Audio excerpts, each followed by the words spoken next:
L'histoire s'écrit ensemble. Le début de l'histoire de la CFE-CGC remonte à 1944. Nous avons fêté ses 80 ans. Ce sont les femmes et les hommes qui, durant toutes ces années, ont défendu les intérêts individuels et collectifs des salariés. La CFE-CGC est à l'origine de nombreux avantages sociaux. La création de la GIRC, mais également notre présence dans le paritarisme. La CFE-CGC est aussi à l'origine de nombreux acquis sociaux pour l'encadrement. Elle s'est rassemblée et fédérée pour exprimer la voix de l'encadrement qui touche les droits et la qualité de vie.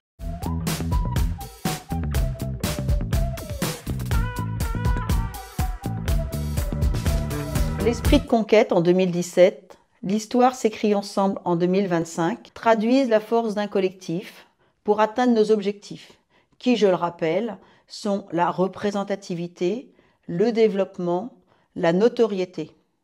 Nous avons progressé dans les élections pour être parfois la première organisation syndicale de l'entreprise, le développement, plus de 10% de nouvelles adhésions tous les ans, être incontournable dans les négociations. Cela ne peut s'inscrire que dans un travail d'équipe. Et l'équipe, c'est vous.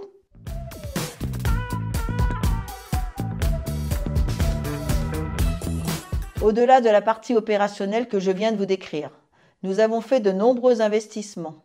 Une nouvelle charte graphique, un nouveau site internet, le développement d'un nouvel outil MAPS qui permet aux sections d'identifier les cibles pour tisser les réseaux et préparer nos futures échéances électorales. Mais également l'intégration auprès de Guillaume, notre chef de projet, de Grégory, spécialisé en com et vidéo. Nous avons accentué la formation dans le cadre d'un partenariat avec la Fédération de l'Agro pour mettre des formations en ligne.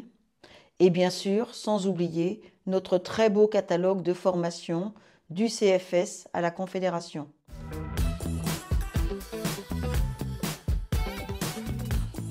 Les syndicats, sur cette mandature, ont relevé de nombreux défis, différents selon les secteurs d'activité. L'après-Covid a impacté fortement nos activités.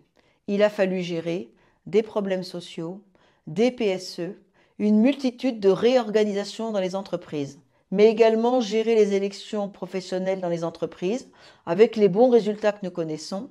Et les syndicats ont également d'autres missions, celle d'être présents dans les branches professionnelles et dans différentes instances.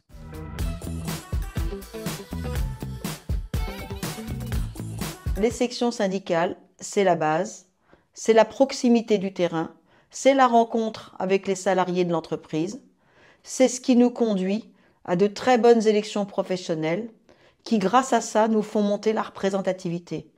Les sections syndicales, c'est aussi le développement, c'est aussi la négociation et c'est aussi la notoriété.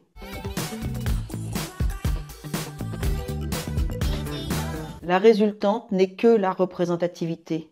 Section, syndicat, fédération. C'est ce qui donne le pouvoir de la négociation, le pouvoir d'être respecté et d'avoir la notoriété. Cette progression, c'est grâce à vous et je vous en remercie. La Fédération Innova, c'est 5 syndicats avec des activités différentes et pour autant, le maillage des compétences est essentiel à la réussite de nos objectifs. Vous connaissez le parcours syndical, le sympathisant qui devient adhérent, l'adhérent qui s'engage syndicalement ou est porteur de voix, l'élu qui porte nos revendications, le délégué syndical qui négociera pour le collectif, ensuite le syndicat prendra le relais. Le rôle de la fédération, sa finalité, être à votre service.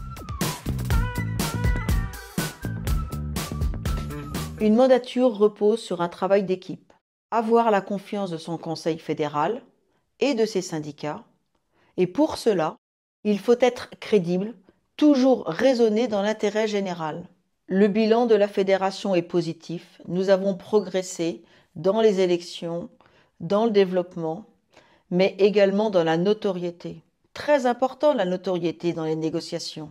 Pour cette réussite, l'accompagnement de nos partenaires est essentiel. Nous leur faisons confiance pour leur expertise. Ils nous font confiance pour notre pouvoir d'influence.